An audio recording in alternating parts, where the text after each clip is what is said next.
سڵاتان لێ ببینەرانی ئازیز لە هەر شوێنێک بن خۆشحاڵین لەگەڵتان شاد دەبینەوە لە بەرنمەیەکی نوێی دیداری ئەم جارەشمان لەگەڵ دکتۆر فواد حسێن سەرۆکی دیوانی سەرۆکایەتی هەرێمی کوردستانە. دکتۆر بە خێراتنت دەکەم و سەرەتا لە مەسلەی ڕووداوەکانی ئەم دوایی کوردستانەوە دەست پێ دەکەین. سەرۆکی هەرێم دەست پێشخەریەکی هەبوو بۆ هێوەرکردنەوەی بارودۆخەکە. ئەو دەست پێشخەریە بەرەو کۆڕۆی بۆچی وەستا بۆچی لایەنە سیاسەکان کۆنەبوونەوە؟ طبعی ئەو دەست پێشخەرەی هەر بەردەوامە، چونکە جەنابی سەرۆکی هەرێم ڕایگەیاند کە پێویستە هەردوو حیزبەکە ئەو حیزبانەی هەردوو حیزب کە لە حکوومەتن و ئەو حیزبانەی لە معارەزان پێویستە ڕێگەیەک بدۆزنەوە، یەک بۆ دایلۆگ، دوو بۆ چارەسەرکردنی ئەم کێشە و ئەوە هەرماوە. بەڵام دیارە مبادرە لە لایەک وەرناگرێ. طبیعی هەردوو حیزبەکە بەیانێکیان دەرکرد، لەو بەیانە داوای ئەوەیان کرد کە هەموو مەسلەیەک هەموو کێشەیەک پێویستە بە دانووسەندن حەل بێ و بە تەسەوری من انتزارەکەن کە معارەزە بەیانێک دەربکە بڵێ ئێمە ئامادەین بۆ دانیشتن. بەپی بەیانەکانی ئۆپۆزیسیۆن هەندێک مەرجیان هەیە بۆ دانیشتنیەک لەوانە هەڵوەشانەوەی حکوومەتە. ئەم مەسلەیە بۆچی بۆ تەگرێ؟ بۆ نمونە سەرۆکی هەرێمی کوردستان لە دوا وتاریا باسی لەوە کرد کە ئەتوانرێت حکوومەتێکی بنکە فراواندا بمەزرێت. باشە ئەم دوو بۆچوونە نزیک نییە لە یەکەوە، حکوومەتی بنکە فراوان و حکوومەتی ئینتیقالی جیاوازەکەی چییە؟ طبعی ئەوە مەفهومێکی نەزەری ئەگەر باس بکەین، چونکە زۆربەی جار کە باسی حکوومەتی ئینتیقالیەکەی یعنی ئینتیقالی لە قۆناغێک بۆ قۆناغێکی تر، لە مەرحەلەیەک بۆ مەرحەلەیەکی تر، لە مەرحەلەیەکی کۆن بۆ مەرحەلەیەکی تازە. دوو مەفهومی حکوومەتی ئینتیقالی سەلاحیەتی چۆنە، سەلاحیەتی چییە بێ؟ ئەمە هەمووی پرسیارە بەڕاستی. بەتەسەوەری من ئەو مەفهومەی کە تەرەح بوو لە مەسلەی حکوومەتی ئینتیقالی مەفهومێک باش دراست نەکرابوو و هەڵە بوو. ئیستەیش ئەبینم من دنیا لە عەلەنە باس نەکرێ، بەڵام معارەزە باسی حکوومەتی ئینتیقالی ناکەیستە. ئەمما حکوومەی بنکە فراوان ئەوە مەفهومەکەی معلومە و جەنابی سەرۆک ئەوەی تەرەح کرد، چونکە ئەگەر ئەو کێشانەی کە هەیە لە کۆمەلگای ئێمە پێویستە هەموو یەکێک مەسئولیەتی تەحمل بکە. ینی هەر ئەوە نەبێ کە یەک لە مەسئولیەتی حکم تەحمل بکە ئەو لە ڕخنە بگرێ. پێویستە ئیستا لە قۆناغێکین ئێمە حکوومەتەکە حکوومەتێکی بنکە فراوان بێ، لە بعد شوێن پێ ئەڵێن حکوومە الوەتەنیە، وحدەت الوەتەنیە، ینی حکوومەتێک بێ کە هەموو لە یەکتیا بێ، چونکە قۆناغەکە ئەوەیە. باشە، خۆ مەهامی ئەم حکوومەتە بنکە فراوانەوە حکوومەتی ئینتیقالی یەک مەهامە بێ، هەردوو لە ینی لەسەر ئەوە کۆکن کە ئەم حکوومەتە تەهیئە بکات بۆ ینی هەڵبژاردنێکی پێشوەخت. ئەو یەکی لە خاڵەکانە کە ئەتوانین باسی بکەین، ینی حکوومەتی ئینتیقالی مەسەن وەکوتم لە قۆناغێک بۆ قۆناغی تر، یان حکوومەتێکە بێ لە قۆناغێکە ئێستا هەیە یەکسەر ئامادە بکە بەس بۆ هەڵبژاردن. بەڵام جارێ مەسلەی هەڵبژاردنیش ڕاستە تەرەح بووە، جەنابی سەرۆک تەرەحی کرد، معارەزەی تەرەح کرد، بەڵام بریار لەسەر نەدراوە. ینی تۆ ناتوانانی ئێستا بڵێ بریار لەسەر درا، هەر وەختێ بریار لەسەر درا حکوومەتی بنکە فراوانی شەتوانێت ئەو ئیشە بکە. مشکلەی هەڵبژاردن زۆر جارڕە بتەکرێتەوە بە حکوومەت. لە واقع ئەداتی هەڵبژاردن، ئەداتی ئەوەی سەرپەرشتی هەڵبژاردنەکە کۆمسیۆنی باڵای هەڵبژاردنە. دوو خۆڕاستە لە عەمەلە کارمەندی حکوومەت بەشدارە بێ لە زۆر چشت، بەڵام ئەو کارمەندی حکوومەت هەموو لە یەکتیایە. سێ لە ڕۆژی هەڵبژاردن دایما بینی ئەوە ڕوویدا لە هەڵبژاردننی پێشوو نوێنەری هەموو لایەک دێ ئەبێتە مراقب. کۆمەلگای مەدەنی ناوخۆ، کۆمەلگای مەدەنی دەرەوە، ئەمە متحیدە، ئۆروپا،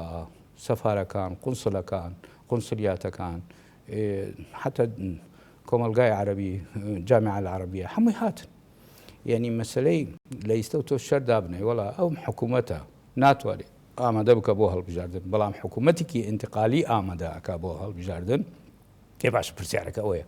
من بێجگەر لە مەهامی حکوومەتی ئینتیقالی حکوومەتی کێتیا بێ، چۆن دروستە بێ، کێ دروستیەکە؟ خۆ پەرلەمان دروستیەکە لە نهایەتە. خۆ ئەم پەرلەمانەی کە ئێستا هەیە دروستیەکە. یعنی بە تەسەوەری من ئەم مەفاهیمێک کە تەرەح بوو زیاتر مەفاهیمێکی سیاسی بوو لەوەی مەفاهیمێکی عەمەلی بوو و ئێستا لەو قۆناغە دەرچوین. ئێستا لەو قۆناغە دەرچوین، ئێستا گەیشتونەتە ئەو قۆناغە بێن بە عەمەل دابنیشین، ئەو بەرنامەی دووەم باس بکرێ. بەرنامەی دوم کە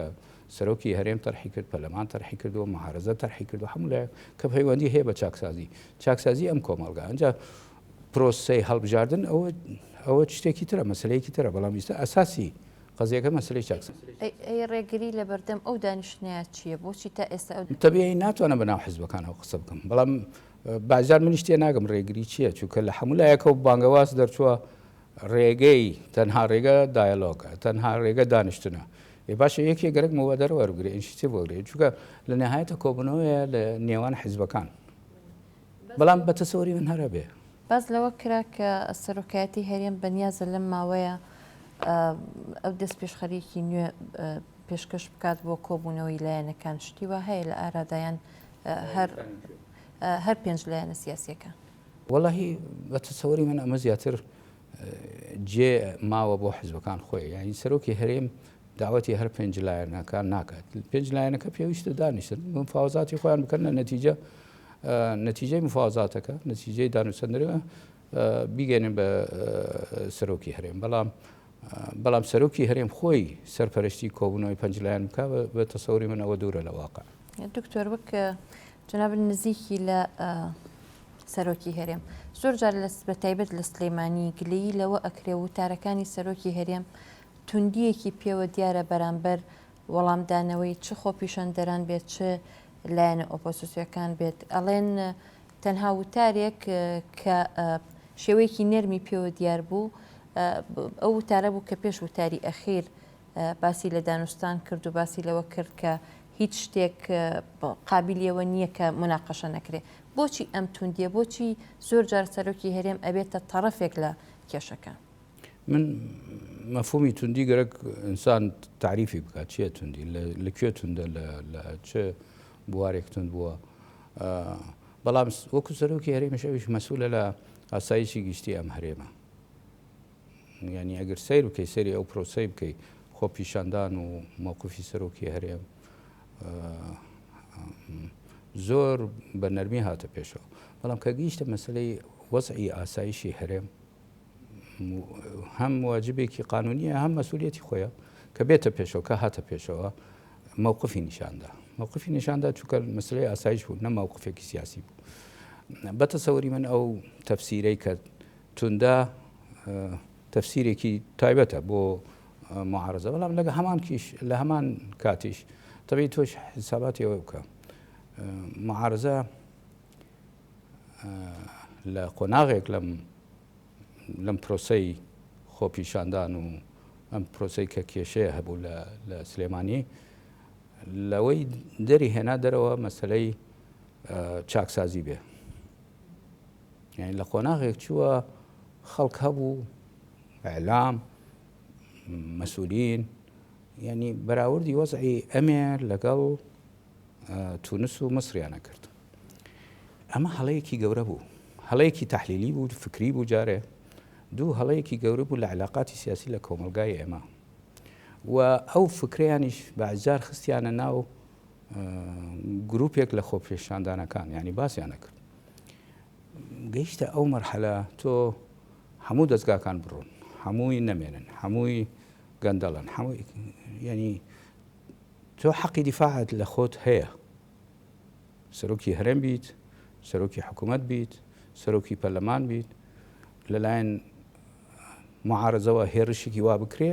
چونکە مەسەلە هێرش لەسەر شخصەکە نییە هێرش لەسەر مووقعەکەیە مووقعەکە مڵکی خەڵکە خەڵک ئەم شخصەی هەڵبژاردووە کە گەیشتەوە ئەبینی وەڵامدانە هەبوو وەڵامدانەوە هەبوو بەڵام بە شێوەیەکی عام ئەگەر وتارەکانی سەرۆکی هەرێم بخوێنیتەوە ئەبینی جانبی ئەوەی تیا بوو کە عیلاج بکرێ وەرن علاجی بکەن وەرن دانیشن وەرن پێکەوە دانیشن وەرن حکوومەتێکی بن کە فراوان دروست بکەین وەرن ئێوە ئەڵێن ئەم خەڵکە ئێمە هەموو ینی بە سەرۆکی هەرێمەوە بە پەرلەمانەوە ئەمانە هەمووی نوێنەری خەڵک نین ئەگەر نوێنەری حکوومەت خەڵک نین ئامادەین هەڵبژاردن بێت تا بزانین خەڵک دەنگ بەکێدا یعنی بۆ حەل ئەگەڕا بەڵام هەر حەلێک ئەهات لە نەورۆزیش تەبیعی بەرنامەی چاکسازی پێشکەش کرد هەر حەلێک کە پێشکەشەکرا ڕەفزەکراوە چونکە بە تەسەوەری من ئەو تەحلیلە زاڵ بوو تەحلیلێک زاڵ بوو کە مەسلەی مصر و تونس لەمێ ڕوەداوە کۆپی ئەو تەجروبە ئێوە ئەبینین غەڵەت بوو هەڵەیەکی گەورە بوو ئەو تەحلیلە بەڵام چونکە تەحلیلەکە غەڵەت بوو نەتیجەکەیش وا لێ هات ئێستا گەرەک علاج بکرێ ئێستا گەرەک علاج بکرێ دوو جانبی هەیە ئەم مەسەلە جانبی چاکسازی هەیە بەرنامەی چاکسازی کە ئەو خەڵکەی کە چوونە سەر جادە داوایانە کردووە مافی خۆیانە و هەموو کەسە ئیستا داوایەکە و بووە بەرنامەی خەڵک ئیستا بەرنامەی چاکسازی بۆ بەرنامەی خەڵک یعنی لەوە دەرچوو سەرۆکی هەرێم تەرحی کرد حکوومەت تەرحی کردو پەرلەمان تەرحی کردو خەڵکیش تەرحیەکە هەموو حیزبەکان بۆ بەرنامەی خەڵک ئەنجا جێبەجێکردنی ئەولەویاتی چۆنە بێ ئەوە ئەتوانی مناقشە لەسەری بکەین جانبی تر کە ئەو وەختە تەرح بوو کەەوە بوو کە هەموو دەستگاکان نەمێنن و باشە هەموو دەستگاکان نامێنێت چۆن علاجەکە چییە ئەمە خەتەر بوو ئەمە کێشەی دروست کرد لە کۆمەلگاکە حتا کۆمەڵی مەشاکل کە هاتە پێشەوە یا مەسائل هاتە پێشەوە کە مسائلی قانونی بوو ئیجراعات وەربگری دژی ئەمە دژی ئەوە هەمووی ڕاوەستا چونکە بووە بەشێک لەو سراع سیاسیە باسیوت کرد کە کێشەکەەوە بوو کە بەراورد دەکرین بە تونس و مەسر هیچ خاڵی بەراورد نییە لە نێوان هەرێمی کوردستان و تونس و مەسر لە نێوان هەموو کۆمەلگایەک لەگەڵ ئەم دنیای سە دوول نییە دنیای کە هەموو کەسێ باسەکە ڕێی گوندێکی گەورەیە ئەم دنیا چۆن ئەگەر گوندێکی گەورە بێ معناوی بەراورد هەیە هەن هەیە بەڵام ئەو وەزعی کە لە مەسر و تونس هاتە پێشەوە کە خەڵکەکە هاتە سەر جادا داوایانە کرد حکوومەتەکە نامێنێ داوایانە کرد دەستگاکان نامێنێ داوایان کرد سەرۆکەکان نامێنێ ئێ باشە ئەوە مەفهومەکە لەمێ جێبەجێ بکە ینی چی ئێمە یەک دوو چیز هەیە لە تونس و مەسر کە حکوومەت نامێنێ کیانەکە ئەمێنێ بەڵام پرسیار ئەوەیە ئێمە لەمێ هەموو دەستگاکان نامێنێ پەرلەمان نامێنێ حکوومەت نامێنێ سەرۆکایەتی هەرێم نامێنێ و بەس جادە بمێنێ ینی مزاهرات لە جادا عەجەبە کیانەکەمان ئەمێنیانە ئەوە یەک پرسیار دوو لە کوردستان کامن حزب مەنعکراوە کامن حزب قەدەغەیە کامن حزب بەرنامەی نییە و تەلەڤیزیۆنی نییە و ڕۆژنامە نییە باس بەراوردی بکەین لەگەڵ مەسر لە ینی ئەگەر بەراوردی حکومەکەن بەراوردی معارزەی شەکەین باشە ێ باشە ئەخە چۆنە بێ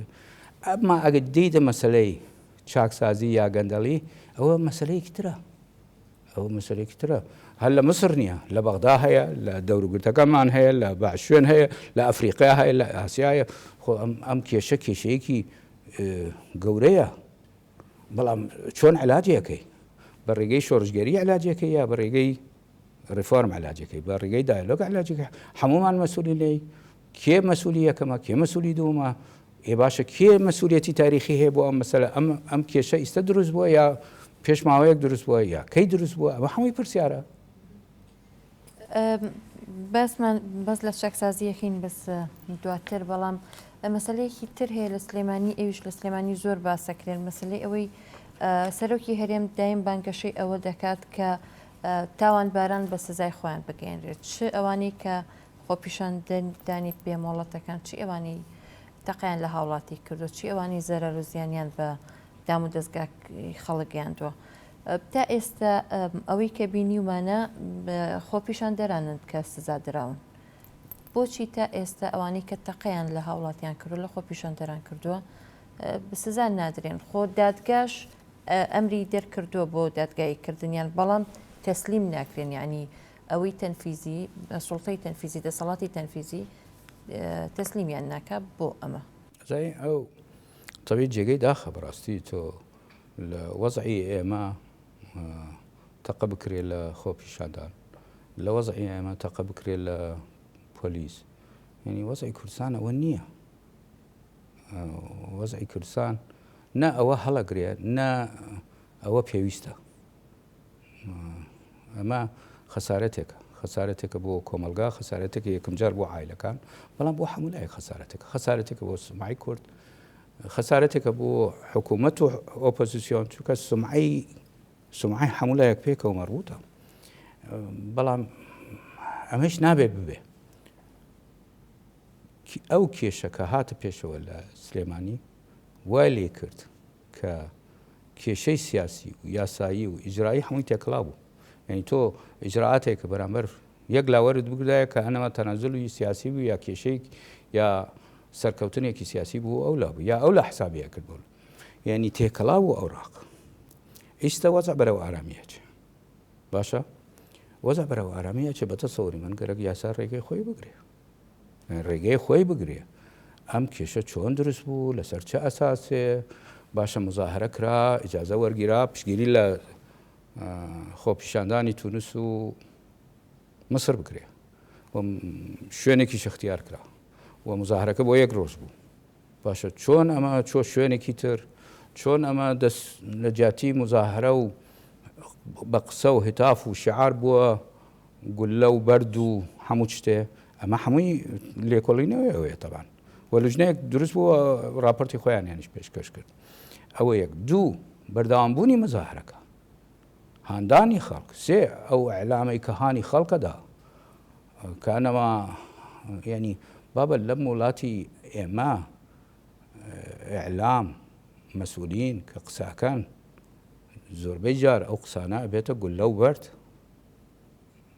بەڵام گولە و بەرد مناڵی خەڵکی تر پێیە کوژرێ ئەمە خەتەرە. ئەمدا ئەمە تێکەڵا بووە ئەوراقەکە. باشە بەتە سەوری من کە وەزع بەراوە ئارامی ئەچێ و چوو پێویستە ئیجراعاتی قانونی خۆی جێبەجێ بکرێ. لەم کێشەی کە لە سلێمانی ڕوویدا هەست کرا کە سەرۆکایەتی هەرێم وجودیان لە سلێمانی بەدی ناکرێت زۆر ینی بەو قووەتەی کە لە هەولێر و لە دهۆک هەیە ئەم قووەتە لە سلێمانی نییە بۆ یعنی ئەم لاوازیە لە وجودی سەرۆکایەتی واقعێک لە کوردستان هەبووە و جارێ ئاساری ئەو واقع هەرماوە. واقعێک لە کوردستان هەبوو لە 95 تقریبا دەستی بکرد 94ەوە دوو حکوومەتمان هەبوو دوو مووقعمان هەبوو جۆغرافیە دوو جۆغرافیە هەبوو دوو دەسەڵات هەبوو. ئەمە واقعەکە باز لەسەر ئەو واقع بدەی معناوێت لە واقع تێناگەی. لە دوای 2003ەوە کەمەکەمە ئەو حاڵەتە نەما تا 2003 نەوع شەڕێکی سەردیشە بوو. باشە ڕاستە ئەتیفاقی واشنتن هەبوو پێشەوە لە سەرەتا ئەتیفاقی پاریز هەبوو اینجا کۆبنەوەات هەبوو لەمێ لە دەرەوە بەڵام ئەم شەڕە گەرم و سەردا هەرما تا 2003 لە 2003 کەوە وەزع لە بەغدا گۆڕا وەزع لە کوردستانیش بەرە گۆڕین چوو بەڵام ئاساری ئەو واقع هەرماوە. ئاساری ئەو واقع ماوە لە دەستگاکانی حکوومەت خۆی ئەدۆزێتەوە لە دەستگاکانی حکوومەت ئەیبینی لە دەستگاکانی ئاسایش و پێشمەرگای ئەیبینی لە هەمووی لە سەرەوە تا خوارەوە ئەیبینی. ئەوە واقعەکە باشە بەڵام لە تەنیشت ئەوە واقعی تریش هەیە لەو دوو بەرەکیە لەو دوو جوداییە لەو دوو حکوومەتیە ئیستا نەوعێکی بڵین تەفاعل هەیە بینی ئەو ئیدارەی کە ئەو منطقە کە هەبوو کۆن لە ژێر ئیدارەی سلێمانی بوو لە ئەو منطقەی کە لە ژێر ئیدارەی هەولێر بەڵام ئاسارەکەی هەرجارێ ماوە. ئاساری دوو ئیدارەیی ئەوە واقعەکە و ماوە. دانانی جێگیری سەرۆکی هەرێم ئەمە ئەم ئشکالێت چارەسەر ناکە؟ ناخست جێگیری سەرۆک هەبوو جێگیری سەرۆک هەبوو جێگیری سەرۆک لە دەورەی یەکەم هەبوو. ئەشکالێتەکە ڕیشەی هەیە بە پرۆسەیەکی دوور و درێژ دەست پێکراوە ها یعنی ئەگەر ئینسان زۆڵم لە خۆی نەکات لە واقعی تەجروبەی خۆمان نەکەین بڵێن وەڵا هیچ نەکراوە هەردوو بەرەکی ماوە ئەوە درۆیە بڵێنیش هەموو شتێتەوە بووە ئەوش دروست نییە ئەوش دروست نییە. جارێ ئەو پرۆسە ماوە بەڵام ڕاستی بڵێن پرۆسەکە گەیشتوتە قۆناغێکی یەکجار دوور. ئەم واقعەیە کە تەسیری هەیە لەسەر دەستگاکان مەسەلەی شخصی جەنابی سەرۆک نییە شخصی جەنابی سەرۆک بچێتە سلێمانی من ئەکیدم خۆ بینیمە لە وەخت انتخابات چوو هەزارەها نەفەر هاتنە دوایمە بیرتان بەڵام مەسەلەی پەیوەندی هەیە بە موسسەکە و دەسەڵاتەکە و ئەو موسسانەی کە هەبووە پێشێگرتنەوەی ئیدارە کە جارێ ئاساری هەرمە. دوای ئەم کێشانە بیرتان لەوە نەکردوتەوە کە لەمە دووە ینی بتوانن لەوێش متەنەفس بن تەنها لە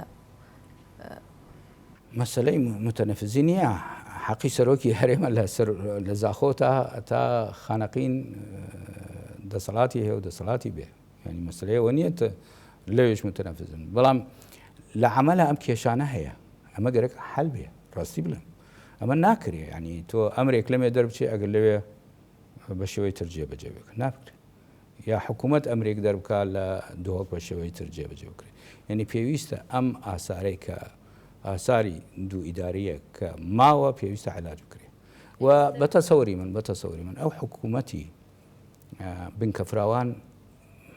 ئەبێتە پرۆسەیەک بۆ علاجکردنی ئەمەش چکە ئەو وەختە هەموو کەسێ بەشدارە بێت لە بڕیاری حکوومەت بەشدارە بێت لە ئیدارە بەڵام بەشداریشە بێت لە تەنفیس لە جێبەجێکردن باس لەوە کرد کە سەرۆکی حکوومەت پێش ماوەیەک بڕیارێکی دەرکرد کە ئەوانەی کە خۆیان کاندی دەکەن بۆ بەڕێوەبەرایەتیەکان بە مەسەلەی تەقدیمکردنی CV بێت لە سلەیمانی بەڕێوە چوو بەڵام لە دووهۆک و هەولێر بەڕێوە نەچوو ئەمەش شتێکی کەی ئەومان پیشانەدا کە هێشتا سەرۆکی حکوومەت ناتوانێت لێرە بڕیارەکانی خۆی جێبەجێ بکەن تەبێ من لەو مۆقعانیم بە ناوی سەرۆکی حکوومەتەوە قسە بکەم بەڵام وەکو کەسێک بەرپرس لە ئیدارەی ئەمێ و لە ئەندامی ئەنجومەنی وەزیرانیش شەرت نییە هەموو ئوسلوبێک لە هەموو شوێنە بیکەین شەرت نییە و ئەمە شتێکی تەجروبیە سەرۆکی حکوومەتێکە بزانین چۆن ینی بەتەسەوری من ئێمە کەمەکەمە بڕۆین بۆ حاڵەتێکی تر ینی ئەوە ئێستا ئەو ئەنجومەنی خدمە مەجلس خدمەکە دروست بۆ قانونەکەی یاساکەی چوو بۆ پەرلەمان ئەوە ساڵی داهاتوو ئەگەر دروست بێ دەها ئەوە حەلێکە ڕاستی بڵم لە ڕێگەی مەجلس خدمە و تۆ CV خۆتە نێری بۆ مەجلس خدمە و جهتی پەیوەندیدار ئەنجا حکوومەت بێ شەریکە بێ ئەتوانێت لەوێ وەکو دایرەیەکی عمل دایرێک کار بفرۆشێ کەی تۆ بڕۆی لەوێ وەری بگری معلوماتەکە وەربگری بزانین چی پێویستە ئەو یابێت معلوماتەکە بە تۆ بدە بە تەسەوری من ئەوە حەلێکە دوو کەمەکەم ئێمە لەو بە تەسکیەی حزبی دەربچین و بە تەسەوری من ئەو مناقشەی کە کراوە لە ماوەی ساڵ و دو ساڵی ئەخیرە کە بە تەسکیەی حزبی کەس تەعین نەبێ یا ئەوە کەمە بێ کەمەکەمە ئەبینین تەسیری یعنی لە نێهایەتە گەرەک هەروە لێ بێ لە نێهایەت هەروە لێ بێ ینی لەسەر ئەساسی CV لەسەر ئەساسی لە ڕێگەی مەجلس خدمەوە لە ڕێگەی وەزیفەیەکی گەورە ئەعلان بکرێت تاکو خەڵک منافسە لەسەری بکە بەتەسەور ئەوە هەروە لێ دێ بەڵام ئەمە پرۆسەیەکە اینجا لە شوێنێک دەستی پێکرد نەمانەوێت لە شوێنێ ترگەرە کۆپی بکەیت جارێ بزانین بگەڕێمەوە سەر مەسەلەی جێگیری سەرۆکی هەرێم بۆ باس لەوە ئەکرێت کە مەسەلەکە شخصی کە کۆسرەتە کە قوبوڵ نییە ببێتە جێگریانی شتی وا تەڕەح کراوە لە سەرۆکاتی کا کۆسرەت احترامی هەیە لای جەنابی سەرۆکی هەرێم و لای هەمومان دۆستی شخصین لەگەڵ یا دوایی کا کۆسرەت خۆی 4 ساڵ یا تقریبا 3 ساڵ قسوور جێگری سەرۆک بووە مەسەلەکەەوە نییە مەسەلەکەەوە نییە بەڵام ئەمە مەسلەی جێگری سەرۆک اتفاقێکە بین هەردوو حزب پارتی و یەکێتی پێت وایە لەم زوانە ئەو ئیشکالی حەلبیان ڕەنگە بمێنێتەوە هەتاکو